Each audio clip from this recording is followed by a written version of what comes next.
Salut les gars, salut les amis, j'espère que vous allez bien. C'est l'heure de la grande finale de cette CAN de moins de 20 ans qui va opposer l'Afrique du Sud face au Maroc ce dimanche, qui sera au panthéon du football africain, qui va succéder à cette équipe sénégalaise qui avait remporté la dernière échéance en 2023. On va se donner rendez-vous ce dimanche à 18h, heure Afrique de l'Ouest, pour savoir qui va remporter cette CAN de moins de 20 ans, cette 24e édition. Bon, avant de passer bien sûr à cette grande finale, on va d'abord revenir à ma vidéo pronostic. Dans cette vidéo, on va faire une grosse vidéo pronostic autour de cette CAN. Déjà, je vous donne le chapitrage très rapidement. Du 1, on va parler de l'historique des confrontations entre ces deux nations dans cette vidéo. De surcroît, on va également parler du palmarès du Maroc dans cette CAN, également le palmarès de l'Afrique du Sud dans cette CAN. On va revenir sur le parcours des deux nations depuis les phases de poule, quart de finale, demi-finale, en arrivant à la finale par rapport à ces deux nations. Ensuite, on va parler de l'analyse tactique. On va mettre en avant les forces et les faiblesses des deux nations. Et pour finir, en fin de vidéo, je vais vous donner mon pronostic par rapport, bien sûr, à cette grande finale. Je vous attends dans les commentaires également pour avoir votre analyse tactique et vos pronostics. On va essayer d'en discuter en toute synergie autour du football africain qu'on aime et qu'on adore. Je tiens toujours à le rappeler. Et c'est le plus important. Sur cette chaîne Super Sphère, on va pousser et on va mettre en avant le football africain autour des compétitions africaine de football. Comme vous pouvez le constater depuis le début de cette CAN, j'ai fait pas mal de contenu autour de la CAN et je pense qu'on est en train d'arriver à la fin. À la fin, bien sûr, de notre grande fenêtre pour cette CAN de moins de 20 ans. On va passer. Là, il reste pas mal de vidéos que je vais faire. Je vais parler du pronostic, je vais parler de la finale et je vais faire une vidéo récapitulative autour de cette CAN. Donc, on finit avec cette fenêtre, mais il y a pas mal de contenus qui vont toujours arriver autour du football africain. Donc les gars, abonnez-vous, activez la cloche de notification pour ne manquer aucune de mes sorties autour du football africain qu'on aime et qu'on adore. Sans plus tarder, on va rentrer maintenant dans notre vidéo pronostic par rapport, bien sûr, à cette grande finale entre l'Afrique du Sud et le Maroc. De 1, j'aimerais qu'on puisse parler déjà de l'historique des confrontations entre ces deux nations. Je tiens à rappeler que l'historique entre les deux nations, la catégorie de moins de 20 ans, ils se sont affrontés à deux reprises. La première fois, ils se sont affrontés aux Jeux africains et la deuxième fois, ils se sont affrontés pendant la CAN de 97. Et dans ces deux matchs, que ce soit aux Jeux africains, que ce soit à la CAN de 97, le Maroc s'est imposé à deux reprises, un but à zéro, un but à zéro. Donc, on peut déjà comprendre déjà que l'ascendant psychologique historiquement autour des confrontations entre l'Afrique du Sud et le Maroc tourne en faveur des lionceaux de l'Atlas qui, à deux reprises, lorsque les deux se sont affrontés, c'est toujours une victoire de la part de cette équipe marocaine, un but à zéro, un but à zéro. Donc, vraiment, on peut voir que là, historiquement, le Maroc, de 1, a déjà un ascendant psychologique. De 2, j'aimerais qu'on puisse parler du palmarès entre du Maroc et de l'Afrique du Sud. Le Maroc a déjà remporté une étoile pour cette CAN de moins de 20 ans et c'était en 97. C'est cette même année de 97 que cette équipe marocaine avait tapé cette équipe sud-africaine et était allée jusqu'au bout, avait remporté sa première étoile. Nous sommes à la 24e édition et le Maroc n'a qu'une étoile. De l'autre côté, 24 éditions, l'Afrique du Sud n'a aucune étoile. Pour cette catégorie de moins de 20 ans, l'Afrique du Sud n'a remporté aucune CAN. Donc l'Afrique du Sud est en train de courir derrière sa première étoile et peut-être ce dimanche, s'il s'impose face au Maroc, il pourrait recoller une étoile et remporter sa première étoile. Donc il y a également cette bataille-là. Le Maroc qui court derrière sa deuxième étoile, vu que voilà, elle veut battre toutes les catégories. De l'autre côté, l'Afrique du Sud court derrière sa première étoile. Donc, il y a une qui peut empêcher l'autre de prendre deux étoiles et il y a une autre qui peut empêcher l'autre de prendre sa première étoile. Vraiment, on verra ce que ça va donner. Mais l'ascendant toujours historique est toujours du côté du Maroc et actuellement en train de dominer déjà sur le plan mental entre ces deux nations. Maintenant, on va parler du parcours de ces deux nations depuis le début de cette CAN. On va déjà commencer par l'Afrique du Sud qui est notre premier qualifié. L'Afrique du Sud était dans le groupe A. Le groupe A, c'était le groupe qui avait les 5 nations avec le pays hôte égyptien. Et je tiens à rappeler que dans ce parcours, l'Afrique du Sud finit au bout de 4 matchs avec un bilan de 2 victoires, un nul, une défaite et un bilan de 7 points. L'Afrique du Sud avait souffert du premier match, le match inaugural face à cette équipe égyptienne où elle s'était inclinée sur le score de 1 but à 0. Et pourtant, dans ce match, je l'ai toujours rappelé, et le débrief est sur la chaîne, j'avais dit que l'Afrique du Sud était meilleure dans le match, mais malheureusement, elle s'était fait prendre par cette équipe égyptienne en contre-attaque, en profondeur. Bien sûr, malheureusement, ils n'avaient pas pu recoller au score. Donc, je me suis dit, l'enjeu était tellement haut et le jeune petit se sent complètement effondrés dans le match et pourtant, techniquement, ils étaient très forts. Mais après ça, je dis dans ma vidéo, toujours des briefs que j'ai dit que c'est sur la chaîne, j'avais dit que cette équipe sud-africaine avait un très bon vivier de joueurs. Ils pratiquaient un très bon football et je pense qu'ils pourraient réaliser un beau parcours. Et c'est ce qu'ils n'ont pas menti. Ils ont réalisé de belles performances. Ils ont su remonter une belle remontada. Et c'est passé par ces victoires, bien sûr, qui a permis leur qualification. Ils sont sortis premiers du groupe au bout de ces 4 journées. Et ils finissent avec un bilan de 6 buts marqués, 3 buts encaissés. Ils finissent avec cette équipe marocaine parmi les meilleures attaques. Déjà que dans ma vidéo, j'ai fait une autre vidéo où je parlais plutôt du récap par rapport à cette phase de poule. Il y avait ces deux équipes-là, deux équipes qui étaient les meilleures attaques. C'était le Maroc et l'Afrique du Sud. Donc, on aura vraiment une opposition en attaque. Je pense que c'est une finale vraiment exceptionnelle. De l'autre côté, on va parler également du parcours de cette équipe marocaine. Le Maroc était dans le groupe B.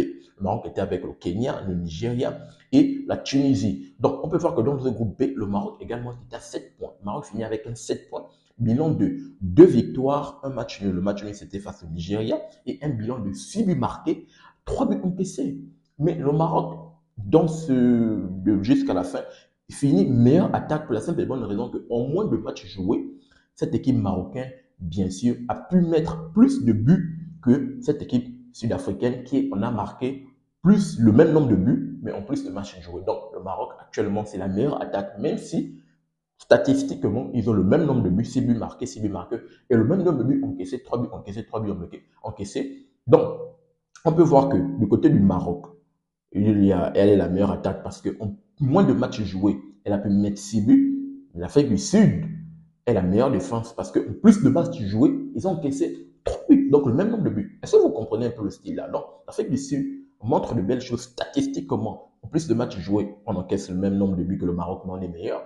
Le Maroc, en moins de matchs joués, on marque le même nombre de buts que l'Afrique du Sud, mais on est meilleur parce que en moins de matchs joués, on réalise des belles performances. Parlons maintenant du parcours en élimination directe de ces deux nations. En quart de finale, cette équipe de l'Afrique du Sud a affronté la RDC. Cette équipe du Maroc a affronté la Sierra Leone. On se rappelle bien, la Sierra Leone, c'était une belle nation qui a fait un très bon parcours en phase de poule. La Sierra Leone qui avait tapé cette équipe haute égyptienne 4 buts à 1. Et on a pu constater que dans le match de l'Afrique du Sud face à la RDC, l'Afrique du Sud s'était imposée 1 but à 0 pour la simple et bonne raison que les Léopards, une fois de plus, avaient fait une erreur et l'Afrique du Sud avait profité de cette erreur. Même en demi-finale, le Nigeria avait fait une erreur.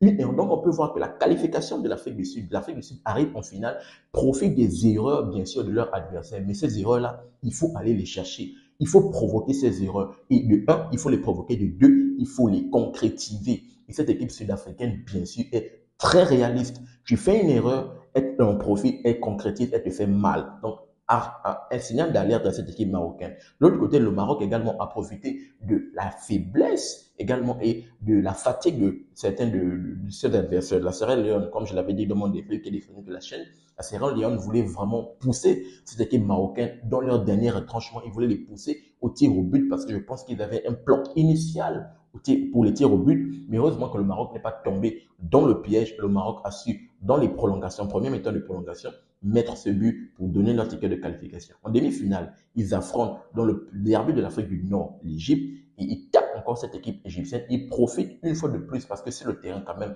techniquement, il faut le dire, ils étaient très forts. Ils ont profité une fois de plus de la fatigue parce que le but qui est le Maroc met vraiment les joueurs, la défense était aux abois. Le milieu de terrain d'Ossar 8, il a transpercé complètement le milieu de terrain pour transmettre à l'ailier qui va envoyer le ballon second poteau pour que le gars puisse conclure. Donc, on peut voir que cette équipe également marocaine a un supplément d'âme. Et les joueurs, comme je l'ai rappelé, les joueurs qui ont mis le but face à l'Égypte, c'est deux super subs qui sont sortis du banc, qui ont été décisifs, le passeur et le buteur, qui ont été décisifs. Donc le Maroc a un très bon vivier de joueurs. Ils ont des joueurs sur le banc qui sont capables de rentrer et être décisionnels. Donc vraiment, on peut voir un parcours entre ces deux nations qui est quand même assez impressionnant.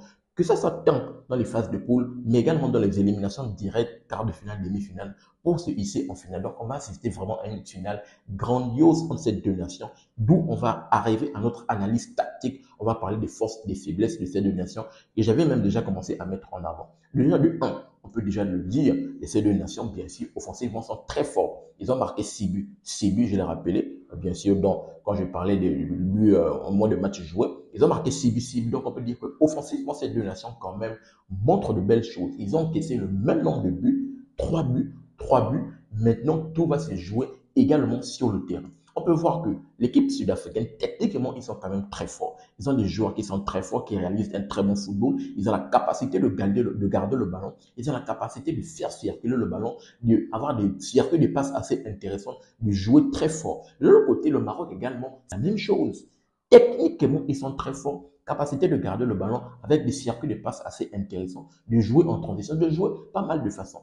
Mais également, j'ai dit que cette équipe marocaine, marocaine, a un joueur, un défenseur qui est très fort. Et lui, il va falloir compter sur lui. Baouf, qui a été l'une des révélations du côté de Lionceau de la classe, qui montre de belles choses tant par sa technique et son intelligence dans le jeu, capable de casser des lignes. Donc, on a vraiment deux équipes assez miroirs. Le côté de l'Afrique du Sud, on a un joueur qui est Malongou, qui est le buteur, le buteur de cette équipe sud-africaine. Il a 3 réalisations en 80.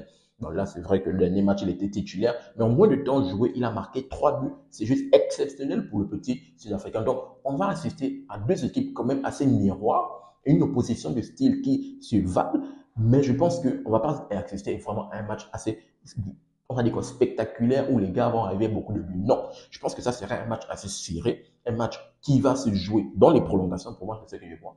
Peut-être même aller au tir au but, et même là, en arrivant au tir au but, qu'est-ce que ça va donner? Bon, on va parler de ça dans mon pronostic pour arriver là-bas. Donc, on peut voir, comme je le disais tantôt, en parlant de cette analyse tactique, vraiment ces deux équipes qui montrent un très bon football, qui réalisent un très bon football, qui profitent des erreurs manifestes que peut procurer l'une d'entre elles. Même le Maroc profite également de la faiblesse de ses adversaires pour montrer de belles choses, parce que, comme je le dis tantôt, il faut profiter de la faiblesse que te montre ton adversaire, mais de cette faiblesse, il faut en faire une force pour toi et concrétiser. Donc, vraiment, ces deux équipes-là, qui fera le moins d'erreurs et qui va concrétiser le peu que l'un d'entre eux va laisser. On verra bien sûr ce dimanche. Donnez-moi votre retour dans les commentaires par rapport à ces deux nations. On va rentrer dans mon pronostic très rapidement. Déjà, de un d'entrée, de par tout ce que je viens de vous dire là, je pense que vous aurez compris, le Maroc a un léger avantage de favoritisme.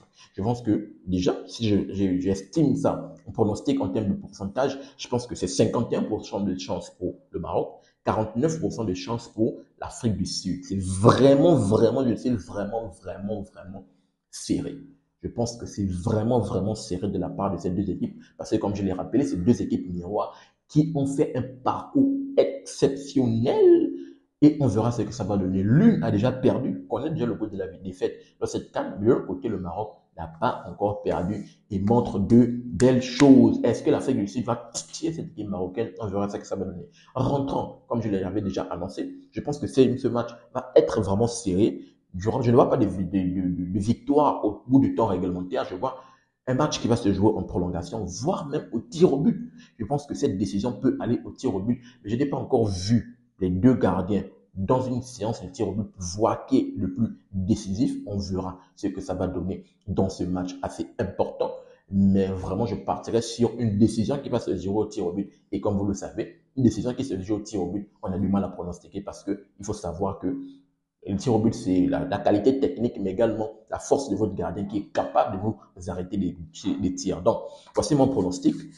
Statistiquement, en termes de pourcentage, 51 pour le Maroc, 49 pour l'Afrique du Sud. Maintenant, en termes de jeu, je pense que je ne vois pas de décision au bout du temps réglementaire. Je vois une décision qui va se jouer au tir au but. Et dans le tir au but, bien sûr, j'ai du mal à dégager un favori parce que, comme je l'ai dit là-bas, c'est de 1 qui tout double, de 2 qualité technique, de 3 un gardien très fort et on verra ce que ça va donner. En tout cas, l'équipe qui va remporter cette CAN de moins de 20 ans sera historique sur le continent. L'équipe qui va succéder au Sénégal sera historique parce que le Maroc peut remporter cette deuxième étoile. Et de l'autre côté, cette équipe sud-africaine peut remporter sa première étoile. On verra ce que ça va donner. Mais vraiment, il y a quelque chose, comme je l'ai rappelé dans ma vidéo où je parlais de pronostics, où je parlais des bookmakers qui avaient mis en avant le fait que le Maroc devait être finaliste et devait remporter cette CAN. Il y a quelque chose qui en est un vent vraiment qui tourne du côté du Maroc. Le Maroc veut réaliser la performance que le Sénégal avait faite, je pense, entre 2022 et 2023 là-bas. Le Sénégal avait battu toutes les catégories. Le Maroc veut faire la même chose parce que le Maroc, depuis le shift, depuis ils ont franchi ce plafond de verre, depuis qu'ils sont arrivés dans le dernier carré de la Coupe du Monde, il y a vraiment quelque chose qui se passe du côté du Maroc. Et ces jeunes petits Marocains-là ont à cœur de suivre leurs jeunes petits cadets de moins de 17 ans et de remporter cette CAN. On verra ce que ça va donner. Mais l'Afrique du Sud également montre de belles choses. Depuis le coup de massue qu'ils ont reçu au premier match face à l'Afrique, face à l'Égypte, ils montrent que c'est un très bon parcours et ils ont les armes pour aller jusqu'au bout et pour remporter cette CAN de moins de 20 ans. J'ai vraiment hâte de savoir le dénouement qui va remporter cette CAN de moins de 20 ans. On se donne rendez-vous ce dimanche, 18h GMT et Afrique de l'Ouest, entre l'Afrique du Sud et le Maroc, qui va succéder bien sûr au Sénégal pour cette 24e grande édition du football africain autour de cette catégorie de moins de 18 ans. Donnez-moi votre retour et votre analyse dans les commentaires. Et rassurez-vous, je vais vous lire. N'oubliez pas de vous abonner, de liker, mais surtout activer la cloche de notification pour ne manquer aucune de mes sorties. Peace. Très bientôt les gars.